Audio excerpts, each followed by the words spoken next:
Ramai yang mula menabung emas tapi gagal untuk konsisten. Puncanya mudah sebab tiada matlamat yang jelas. Bila kita menyimpan tanpa tujuan, memang mudah berhenti separuh jalan. Sebab itu, setiap kali kita menabung, kita kena tetapkan matlamat. Contohnya simpan emas untuk kahwin, untuk beli kereta, beli rumah ataupun pergi haji dan umrah. Bila ada matlamat, kita akan ada push factor untuk terus konsisten. Sebagai contoh, kalau nak pergi umrah, tetapkan target 5 dinar bersamaan 21.05 gram.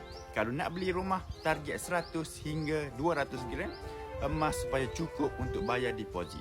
Dari situ kita menabung sikit-sikit, lama-lama jadi bukit. Sama macam simpan duit. Kalau tak konsisten, simpanan tak ke mana. Bezanya, emas lebih selamat sebab tak mudah korek balik. Jadi, letakkan matlamat dari sekarang, paksa diri untuk konsisten. Cara paling mudah ialah buat auto debit dalam akaun emas Jet Public Gold. Bagi yang belum ada akaun emas, saya boleh bantu, boleh rujuk pin video atau klik link di bio untuk daftar secara percuma.